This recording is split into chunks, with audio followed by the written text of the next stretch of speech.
Hello everyone. आज हम comprehension देखने वाले हैं the great pyramid of Giza.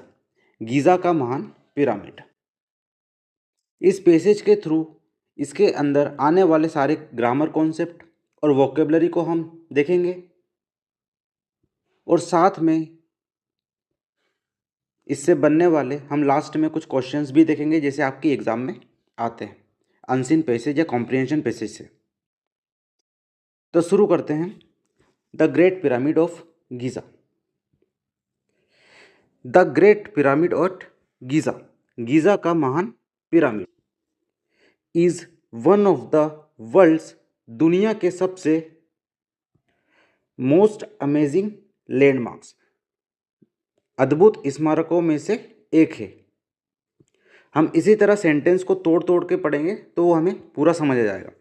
क्या बोला है कि the great pyramid at Giza is one of the world's most amazing landmark. Giza का महान पिरामिड दुनिया के सबसे अद्भुत स्मारकों में से एक है। Rising above the Sahara desert, Sahara desert के ऊपर ऊंचा उठते हुए, in the Giza region of north Egypt, उत्तरी मिस्र के गीज़ा क्षेत्र में। इस लाइन का क्या मतलब हुआ कि उत्तरी मिस्र के गीज़ा क्षेत्र में सहारा मरुस्थल के ऊपर ऊंचा उठते हुए, यहाँ पर ग्रेट पिरामिड ऑफ गीज़ा की बात हो रही है। द ग्रेट पिरामिड, महान पिरामिड, स्टैंड सम 450 फीट, लगभग 450 फीट ऊंचा, into the burning desert sky, जलते हुए रेगिस्तानी आसमान में, burning desert sky, and occupies of an area of 13 एकड़, और 13 एकड़ क्षेत्र में फैला हुआ है। यहाँ ऑक्यूपाई मतलब वो जगह घेरी हुई है, उसने इतनी जगह घेरी हुई है, ऑक्यूपाई का मतलब। तो हमने देखा कि great pyramid at Giza, Giza का महान pyramid one of the world most, दुनिया का सबसे अद्भुत स्मारकों में से एक है। राइजिंग हाई यानी ऊंचा उठते हुए, किससे? सहारा डेजर्ट से, Giza region of north Egypt, तो नॉर्थ इजिप्ट के गीज़ा रीजन में। फिर ग्रेट पिरामिड, ग्रेट पिरामिड महान पिरामिड स्टैंड सम 450 यानी 400 फीट ऊंचा, into the burning desert sky, जलते हुए रेगिस्तानी आसमान में, occupies of an area of 13 एकड़, 13 एकड़ क्षेत्र में फैला हुआ। ऐसे तोड़ तोड़ के पढ़ना है हमें ताकि चीज़ें अच्छे से और सेंटेंस को हम अच्छे से समझ सकें। द टफ क्लाइमेट, अब टफ क्लाइमेट के किसकी बात हो रही है? ये सहारा के टफ क्लाइमेट की बात हो रही है, यानी कठिन जलवायु की बात हो रही है। किसकी? सहारा की, ऑफ द सहारा, सहारा की कठिन जलवायु। हैज़ एक्चुअली, एक्चुअली यानी वास्तव, वास्तव में, has actually caused the pyramid to shrink. अब श्रिंक मतलब छोटा, यहाँ पे जो वर्ड आया है श्रिंक, इसका मतलब होता है छोटा या घटना, छोटा हो जाना। तो caused the pyramid to shrink 30 feet from its original height, इसका क्या मतलब हुआ कि tough climate of the Sahara, Sahara की कठिन जलवायु, has actually caused the pyramid, जलवायु ने वास्तव में, टू श्रिंक 30 फीट, पिरामिड को 30 फीट इट्स ओरिजिनल हाइट, उसकी ओरिजिनल हाइट से 30 फीट छोटा कर दिया। यानी सहारा के कठिन, सहारा के, सहारा के कठिन जलवायु ने जो पिरामिड की हाइट थी, ओरिजिनल हाइट, उससे 30 फीट उसको छोटा कर दिया, यानी उसको सिकुड़ दिया या उसको छोटा कर दिया। जैसे हम ज्योग्राफी में एक्सोथर्मिक फोर्सेस पर, उसी तरह pyramid was such an amazing feet of engineering. अब यहाँ पे एक वर्ड यूज हुआ है फीट, फीट का मतलब होता है कला, कला या आप जादूगर, कला, मैजिक। तो फीट ऑफ इंजीनियरिंग, इंजीनियर की कला। The pyramid was such an amazing feet of engineering, pyramid engineering का ऐसा अद्भुत नमूना था कि वहाँ क्या बोल रहा है कि पिरामिड इंजीनियरिंग कला का एक अद्भुत नमूना था।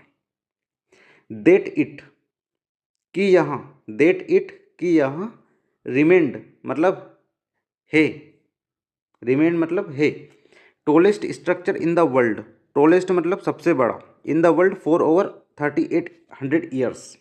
बोल रहा है कि पिरामिड इंजीनियरिंग का एक ऐसा अद्भुत नमूना था कि यहाँ 3800 से अधिक वर्षों तक, फॉर ओवर 3800 ईयर्स, 3800 से अधिक वर्षों तक दुनिया की सबसे ऊंची संरचना या इमारत बना रहा। दुनिया की सबसे ऊंची संरचना, संरचना यानी स्ट्रक्चर, स्ट्रक्चर को संरचना या इमारत, इमारत बना रहा, tallest structure. The entire pyramid यानी पूरे पिरामिड की बात हो रही है।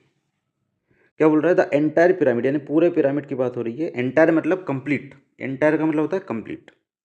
Was originally faced the with polished limestone, polish मतलब पॉलिश किया हुआ लाइमस्टोन, पॉलिश किया हुआ limestone, to make it shine यानी जिसको चमकने के लिए, ब्रिलियंटली इन द स्काई यानी सूरज की रोशनी में चमकने के लिए उस पर लाइमस्टोन की पॉलिश की गई है। तो द एंटायर पिरामिड क्या बोल रहा है कि द एंटायर पिरामिड, पूरे pyramid, was originally faced with polished limestone. Entire pyramid was originally faced, पूरे पिरामिड को मूल रूप से, पूरे पिरामिड को मूल रूप से पॉलिश्ड लाइमस्टोन, पॉलिश किए गए चूना पत्थर, टू मेक इट शाइन ताकि यहाँ चमक सके, ब्रिलियंटली इन द स्काई यानी इस लाइन का क्या मतलब हुआ कि पूरे पिरामिड को मूल रूप से पॉलिश किए गए चूना पत्थर से ढका गया था ताकि यहाँ क्या कर सके, या चमक सके, सूरज की तरह या ढंग से चमक सके, सूरज की तरह या सूरज के ढंग से चमक सके और चमके। पहला पैराग्राफ आपको समझ आया?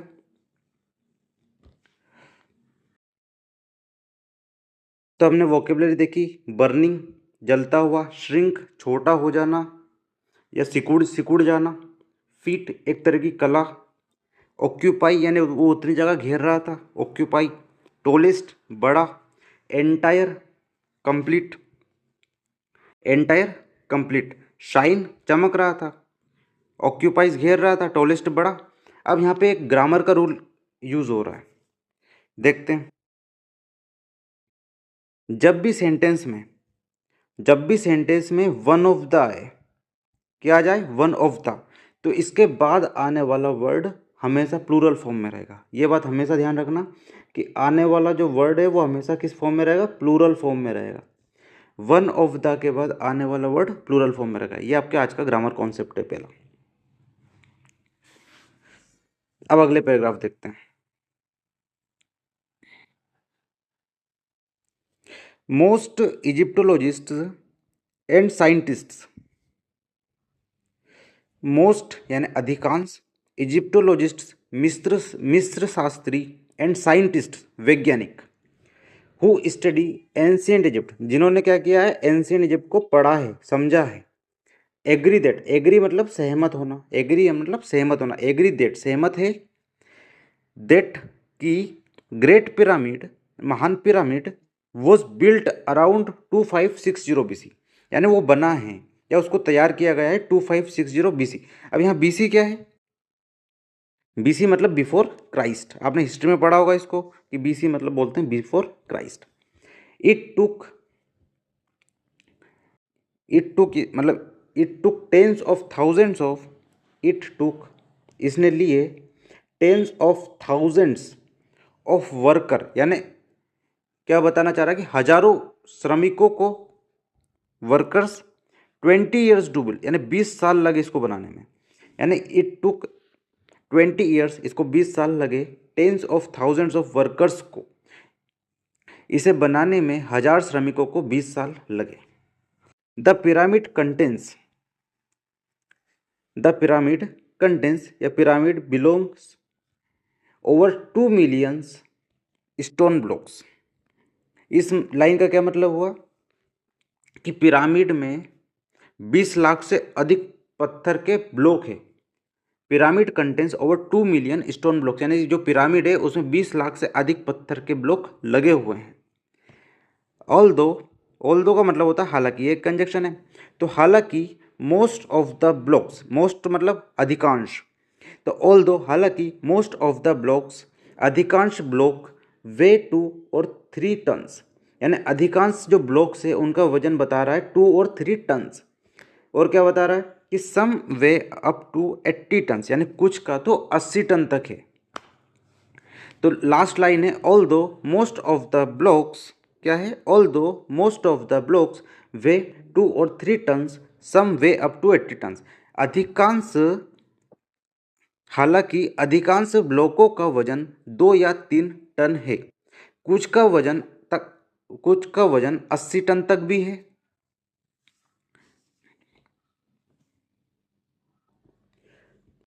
अब इसकी वोकेबलरी देखते हैं। अग्री, अग्री का मतलब होता है सहमत होना। आप किसी से सहमत है, किसी से एग्री है।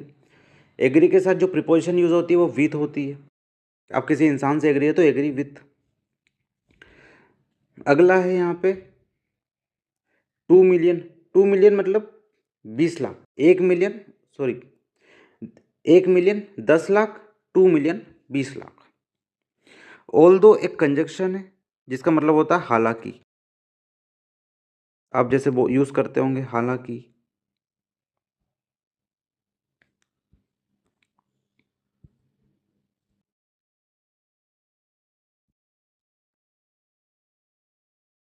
यहाँ पे एक और वर्ड है बिल्ट। बिल्ट मतलब बनाना या बनाया था उसको 2560 BC में। इजिप्टोलॉजिस्ट मतलब इजिप्ट तो मिस्र, और लॉजिस्ट मतलब शास्त्री, तो इसको बोल सकते हैं मिस्र शास्त्री। साइंटिस्ट को वैज्ञानिक बोलते हैं। स्टडी यानी उन्हें पढ़ा या समझा एंशियंट इजिप्ट को। जैसे ये सेंटेंस है कि the great pyramid was built. अब जो यहाँ पे वॉज बिल्ट यूज हुआ है, तो वॉज के साथ क्या यूज हुआ है यहाँ पे, वर्ब की थर्ड फॉर्म। इससे क्या समझ आता है कि ये पैसिव वॉइस है, वर्ब की थर्ड फॉर्म वॉज के साथ, तो ये पैसिव वॉइस यूज हो रहा है।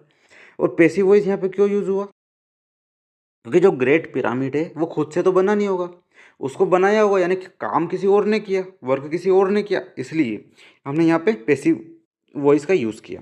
तो the great pyramid was built around 2560 BC। तो ग्रेट पिरामिड वॉज बिल्ट यानी ग्रेट पिरामिड को बनाया गया। तो जब वर्क इम्पोर्टेंट है तो हम पैसिव वॉइस का यूज़ करते हैं। जहाँ भी वर्क इम्पोर्टेंट होता है हम वहाँ पैसिव वॉइस का यूज़ करते हैं। अगला पैसेज देखते हैं, अगला पैराग्राफ देखते हैं। The great pyramid of Giza, Giza का महान पिरामिड, वॉज ऑर्डर्ड बिल्ट, यानी किसने ऑर्डर दिया बनाने का, वॉज ऑर्डर्ड या उसका ऑर्डर दिया गया, किसी के द्वारा दिया गया। यहाँ पे भी वही बात है कि वॉज के साथ क्या है, वर्ब की थर्ड फॉर्म, ये भी पैसिव वॉइस है। तो किसने ऑर्डर दिया, बाय द पेहरो कुफू, पेहरो कुफू ने ऑर्डर दिया एज ए मैग्निफिसेंट टोम्ब। अब इस लाइन का क्या मतलब है कि great pyramid of Giza, Giza के महान पिरामिड, वॉज ऑर्डर्ड बिल्ट, बनाने का ऑर्डर दिया, बाय द पेहरो कुफू, पेहरो कुफू ने ऑर्डर दिया एज अ मैग्निफिसेंट टोम्ब, यानी एक शानदार मकबरा बनाने का ऑर्डर दिया, शानदार मकबरा बनाने का। जो यह मैग्निफिसेंट वर्ड आया है इसका मतलब है शानदार, मैग्निफिसेंट मतलब शानदार। अगला है हिज वजीर, यहाँ पे वजीर है, ये वजीर क्या होते हैं, एडवाइजर, जो उन्हें एडवाइस देते हैं। कौन है एडवाइजर, हेमन या Hemon, is credited with being the pyramid architect, is credited with being the pyramid architect. अब यहाँ पे क्रेडिटेड का मतलब क्या है, इस क्रेडिट यानी उसको श्रेय दिया जा रहा है, किस चीज़ का श्रेय दिया जा रहा है, with being the pyramid architect, यानी जो वजीर है हेमन उसको पिरामिड का वास्तुकार होने का श्रेय दिया जा रहा है यहाँ पे। तो हिज वजीर हेमन, उसके उनके वजीर हेमन इज क्रेडिटेड, उनको श्रेय दिया with being the pyramid architect, उनके वजीर हेमन को पिरामिड का वास्तुकार होने का श्रेय दिया जाता है। इस लाइन का यहाँ मतलब हुआ क्रेडिटेड मतलब श्रेय देना। यहाँ पे जो वर्ड क्रेडिटेड यूज हो रहा है, क्रेडिटेड, उसका मतलब होता है श्रेय देना with being the pyramid architect. Khufu's pyramid, अगला क्या है? खुफूस पिरामिड इज एक्चुअली, वास्तव में खुफू का जो पिरामिड है वो वास्तव में is actually part of a complex of pyramids. अब यहाँ पे part of a complex of pyramid क्या है? वो कहना चाह रहा है कि खुफू का जो पिरामिड है वो ग्रुप ऑफ पिरामिड्स का हिस्सा है, यानी बहुत सारे जो पिरामिड है उनका एक हिस्सा है। या बोल सकते हैं खुफू का पिरामिड वास्तव में पिरामिडों का एक परिसर का हिस्सा है, ऐसे भी बोल सकते हैं। दैट इंक्लूड्स, जिसमें इंक्लूड मतलब शामिल है, the pyramid of Khafre, the pyramid of Khafre, the smaller pyramid of Menkaure and the great sphinx. वो कहना चाह रहा है कि खुफूस का पिरामिड पिरामिड के परिसर का हिस्सा है, जिसमें इंक्लूड मतलब शामिल, कौन कौन शामिल है? यहाँ पे एक वर्ड आया है इंक्लूड, जिसका मतलब होता है शामिल होना। तो कौन कौन शामिल है? पिरामिड ऑफ खफरे भी उसमें शामिल है, स्मॉलर पिरामिड छोटा पिरामिड ऑफ मेनकोर भी शामिल है, और ग्रेट स्फिनिक्स भी शामिल है। आगे है the great pyramid of Giza, Giza का महान pyramid, is the last remaining मतलब होता है बचा हुआ, रिमेनिंग क्या होता है? बचा हुआ, of the 7 wonders of the world. Giza का महान पिरामिड दुनिया के 7 अजूबों में से अंतिम शेष बचा हुआ पिरामिड है। तो हमने देखा कि मैग्निफिसेंट का मतलब था शानदार, शानदार मकबरा, मैग्निफिसेंट टॉम्ब। क्रेडिटेड मतलब उसका श्रेय दिया जा रहा था कि ये जो हेमन है, वजीर है, वो पिरामिड के आर्किटेक्ट का श्रेय दे रहे थे। एक्चुअली यानी वास्तव में जो खुफू के पिरामिड है वो वास्तव में परिसर का हिस्सा है, जिसमें बहुत सारे पिरामिड आते हैं। इंक्लूड मतलब शामिल हैं, खफरे का पिरामिड, मेनकोर का पिरामिड, स्फिनिक्स, द ग्रेट स्फिनिक्स। और बता रहे हैं कि जो ग्रेट पिरामिड ऑफ गीज़ा है वहाँ दुनिया के 7 अजीबों में से अंतिम शेष है। अब कुछ क्वेश्चंस देखते हैं इसके।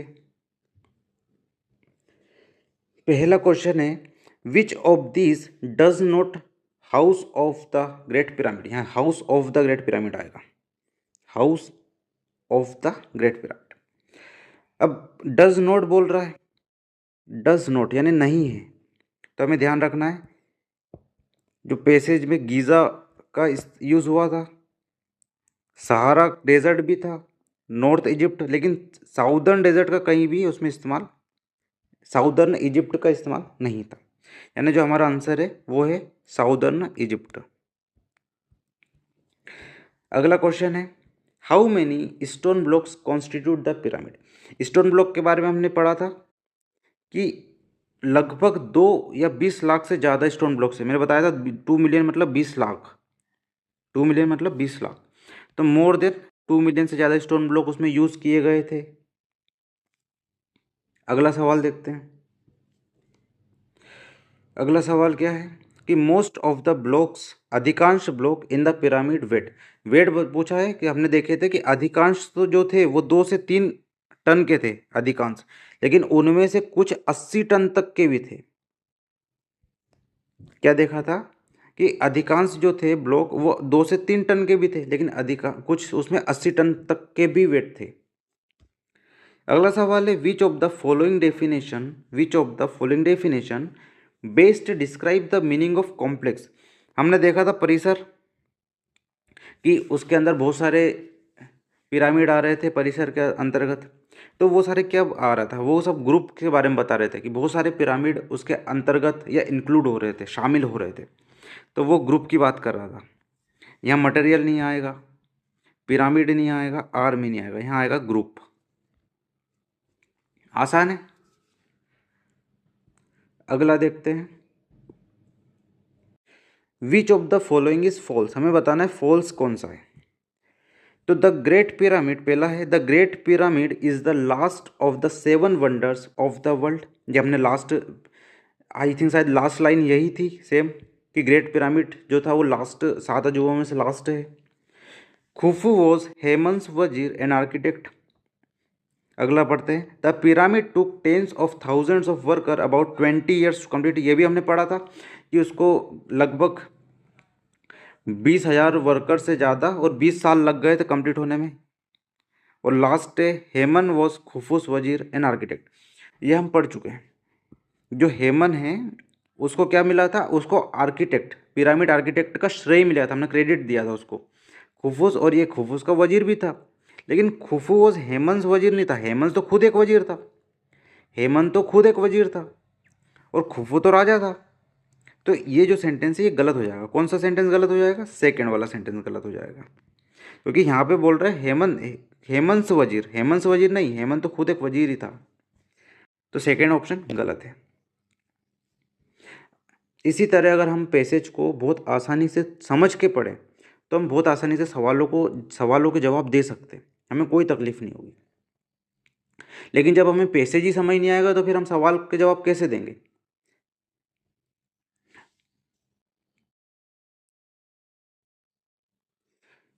मतलब आपकी मेंस एग्जाम में, सीजीएल मेंस या सीएचएसएल मेंस में लगभग 50 से 60 नंबर का कॉम्प्रिहेंशन पार्ट आता है, 50 से 60 नंबर का, जिसमें कॉम्प्रिहेंशन पैसेज हो जाएगा या क्लोज टेस्ट हो जाएंगे या PQRS पैरा जंबल, लगभग 50 से 60 नंबर का, जो कि एक बहुत बड़ा पोर्शन मतलब इंक्लूड है इसमें। और जब इस लेवल पे आ रहा है ना तो आपको पूरा ही अच्छे से पढ़ना चाहिए, समझते हुए इंग्लिश को आप रीडिंग से बहुत अच्छे से आप कवर कर सकते हैं। जैसे हमने पढ़ा तो हमने ग्रामर के कॉन्सेप्ट देखे पैसेज में।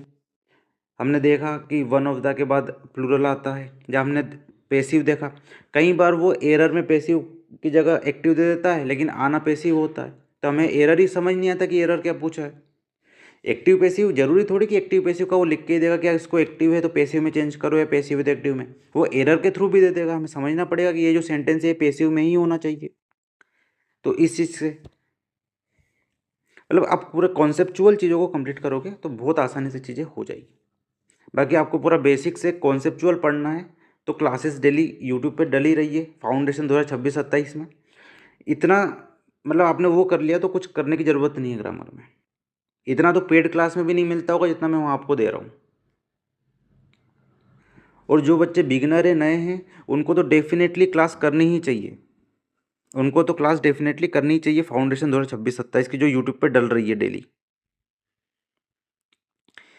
क्योंकि 2026 के लिए बेस्ट क्लासेस है। अभी आपके पास जितना टाइम है उतने में आपको आराम से कवर हो जाएगा पूरा सिलेबस, और आप रिवीजन भी कर लोगे साथ में। ये स्ट्रक्चर है ग्रेट पिरामिड ऑफ गिज़ा का, जिसने खुफू ने बनवाया था। देखो कितनी मतलब उस टाइम पे टेक्नोलॉजी देखो तुम, कि यहाँ पे किंग चेम्बर बना हुआ है, ये क्वीन चेम्बर है, कितनी टेक्नोलॉजी थी। मतलब आज के समय में भी ऐसा कुछ देखने को नहीं मिलता होगा। ये एयर शाफ्ट अलग से दे रखे हैं यहाँ पे, देखो तुम, ये हवा के लिए। एंट्रेंस कितना ऊपर है ग्राउंड लेवल से। ठीक है, तो आज की क्लास यहीं ख़त्म करते हैं।